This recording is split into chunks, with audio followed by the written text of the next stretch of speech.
इस कार्यक्रम के सह प्रायोजक हैं पेट सफा आयुर्वेदिक चूरन। पेट सफा हर रोग दफा। गोल्डी मसाले, जहाँ चाय रिश्ते बनाए। सच्ची सहेली, महिलाओं के लिए सबसे भरोसेमंद औषधि एवं tonic. Doctor ortho Ayurvedic oil और कैप्सूल, अब दर्द भी घुटने टेकेगा। रूप मंत्रा आयुर्वेदिक फेस वॉश, ये कोई कॉस्मेटिक नहीं, आयुर्वेदिक औषधि है। यूनिएंजाइम, गैस भगाओ, खाना पचाओ। मुख्यमंत्री पुष्कर सिंह धामी की मेहनत लाई रंग। उत्तराखंड को मिली 100 मेगावाट बिजली। 4 जुलाई से 31 जुलाई तक के लिए किया गया आवंटन। देहरादून सचिवालय में सीएम धामी की समीक्षा बैठक। जलागम सिंचाई, लघु सिंचाई विभाग की बैठक। बड़ी परियोजनाओं को लेकर हुई चर्चा। नदियों से मलबा न हटाने पर हाईकोर्ट ने सरकार से मांगा जवाब। 2 हफ्ते के अंदर स्थिति स्पष्ट करने के दिए निर्देश। पीएमओ पर टिकी निगाहें। प्रदेश में भारी बारिश ने मचाई तबाही। 6 हाईवे सहित 96 सड़कें हुई बंद। भारी बारिश के बीच भूस्खलन जारी। मौसम विज्ञान केंद्र ने जारी किया अलर्ट। कुमाऊं में भारी बारिश का रेड अलर्ट जारी। गढ़वाल क्षेत्र में ऑरेंज अलर्ट किया जारी।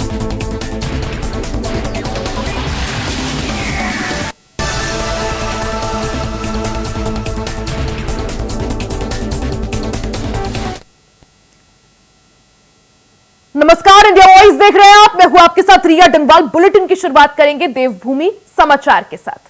खबर देहरादून से है, जहां मुख्यमंत्री पुष्कर सिंह धामी ने सचिवालय में सिंचाई विभाग की समीक्षा करते हुए अधिकारियों को आवश्यक दिशा निर्देश दिए।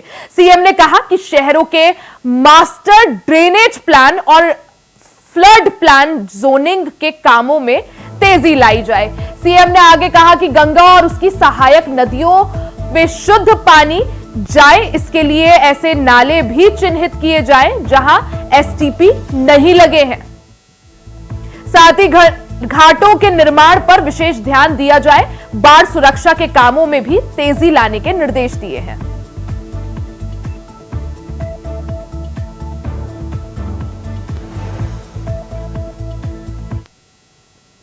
खबर रुड़की से है, जहां कांग्रेस के पूर्व अध्यक्ष गणेश गोदयाल और राजस्थान के सांसद कुलदीप इंदौरा ने प्रेस कॉन्फ्रेंस के जरिए मंगलौर विधानसभा से कांग्रेस प्रत्याशी काजी निजामुद्दीन के लिए वोट मांगे। उन्होंने कहा कि उत्तराखंड के सदन में एकमात्र काजी निजामुद्दीन ही ऐसे विधायक थे जो आवाम की सभी बातों को बखूबी सदन में उठाते थे।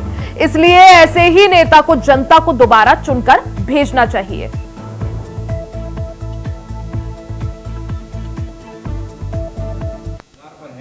निवेदन करना चाहता हूं कि काजी निजामुद्दीन जी जो एक बहुत ही मजबूत नेता है, संघर्षशील नेता है, दबे कुचले शोषित वर्ग की आवाज उठाने वाले नेता है, ऐसे नेता को अपना मत डालकर विजयी बनाए ताकि वो विधानसभा में जाकर जो यहाँ की उत्तराखंड की भ्रष्ट सरकार चल रही है लंबे समय से और जिस प्रकार का कुशासन चल रहा है उसकी लड़ाई मजबूती से लड़ सके। इसलिए मैं तमाम मतदाताओं से यही निवेदन करते हुए लोकतंत्र और संविधान को बचाने की आवश्यकता है और तमाम पूरा देश आज इस बात को देख रहा है कि आज लोगों ने जो भारतीय जनता पार्टी जो 400 पार की बात कर रही थी वो मात्र 240 सीटों पर आकर रह गई। वहीं चारधाम यात्रा के दौरान तीर्थ यात्रियों की जान जाने का सिलसिला थमने का नाम नहीं ले रहा है। मंगलवार को भी 2 श्रद्धालु की जान चली गई। राज्य आपदा परिचालन केंद्र के मुताबिक बद्रीनाथ और केदारनाथ धाम में एक यात्रियों की जानें गई हैं। वहीं अब चारधाम यात्रा के दौरान जान गंवाने वाले श्रद्धालु की संख्या 164 पहुंच गई है। चारधाम यात्रा के दौरान अब तक केदारनाथ में सबसे ज्यादा यानी 78 श्रद्धालुओं की मौत हुई है। वहीं बद्रीनाथ में 40, हेमकुंड साहिब में 4, गंगोत्री में 13 और यमुनोत्री में 29 श्रद्धालुओं की मौत हुई है।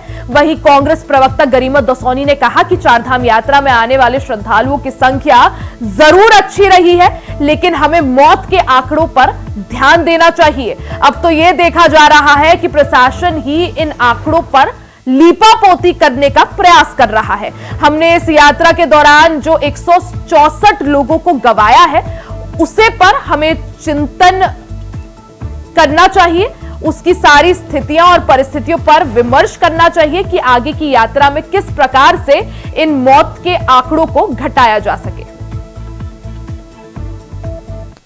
ये कड़वा सच है। देखिए, मैं कल के समाचार पत्र देख रही थी और वो छपे पड़े थे कि कितने रिकॉर्ड यात्रियों ने चार धाम की यात्रा इस बार की है। कोई 25 लाख, कोई 30 लाख ऐसे छाप रहा था।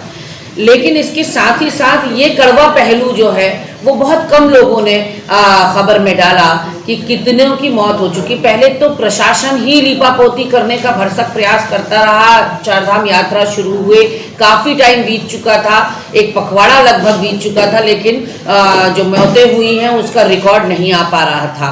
और अब जब रिकॉर्ड आया है तो 164 मौतें अपने आप में एक बड़ा आंकड़ा है। जैसे कल हाथरस में आपने देखा, एक सत्संग में जो भीषण जो हादसा हुआ है, वहाँ भी लगभग इतनों की ही मौतों की खबर आ रही है। और हमने अगर पूरी यात्रा के दौरान 164 लोगों को गंवाया है तो कहीं ना कहीं हमें आत्मावलोकन करना चाहिए, चिंतन करना चाहिए, इसकी सारी स्थितियां परिस्थितियां जांचनी चाहिए कि हम अगर लोगों को बचा सकते थे तो कैसे बचा सकते थे, और अगली यात्रा में हमें क्या प्रिकॉशनरी मेजर्स लेने चाहिए।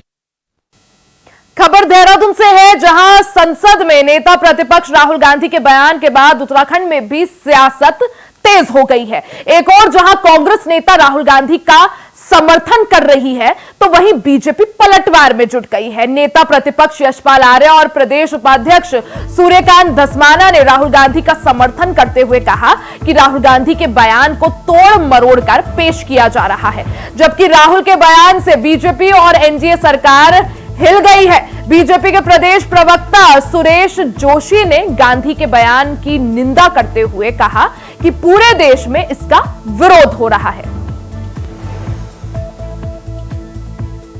इनफैक्ट कल आदरणीय राहुल गांधी जी ने संसद में अपने भाषण में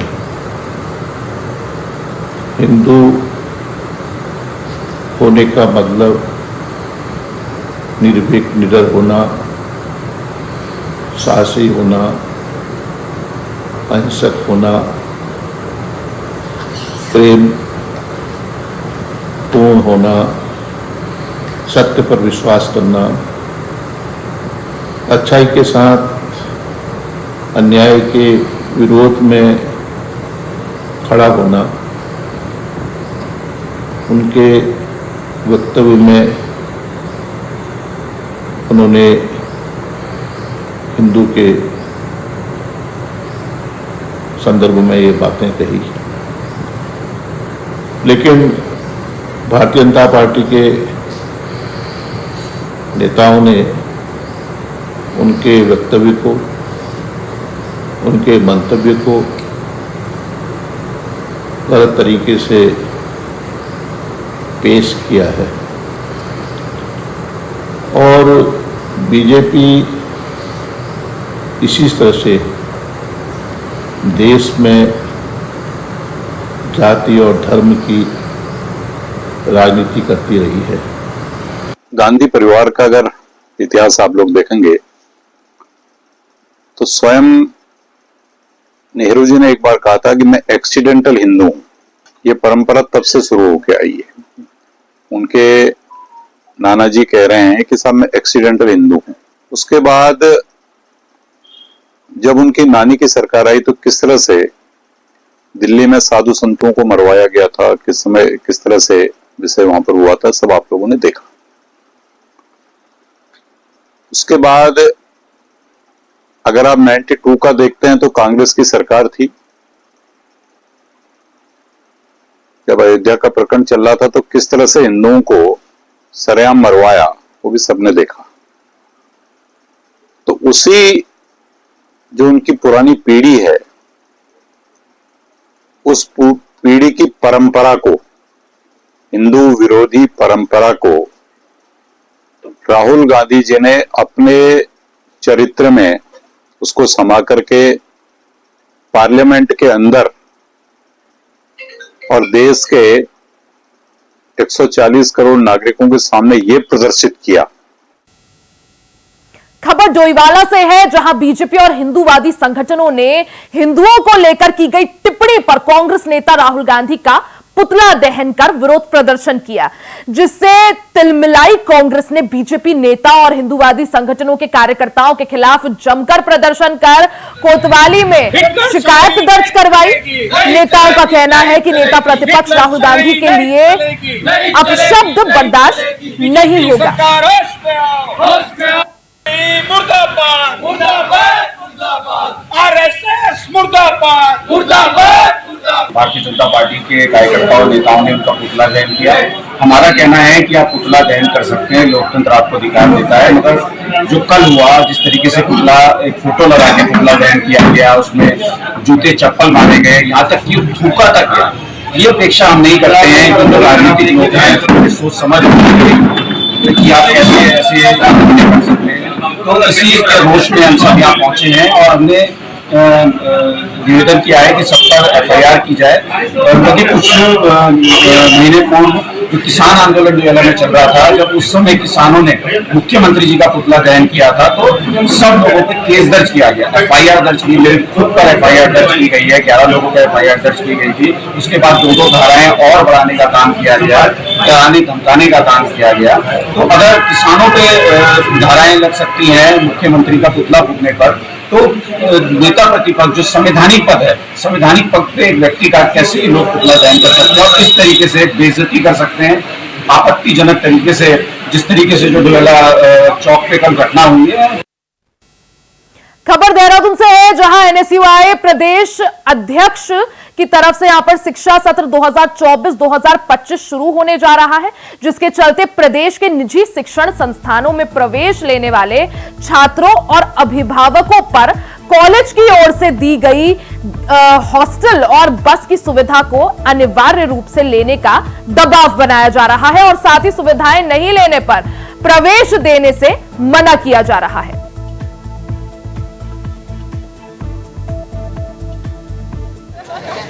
देखिए, आज हमने डीएम मैडम को हमने ज्ञापन दिया है। हमारे उसमें 2 मुख्य मांगे हैं। एक तो आप देखे होंगे पूरे देश में एनटीए को बैन को लेकर NSUI पूरे देश में आंदोलन कर रही है।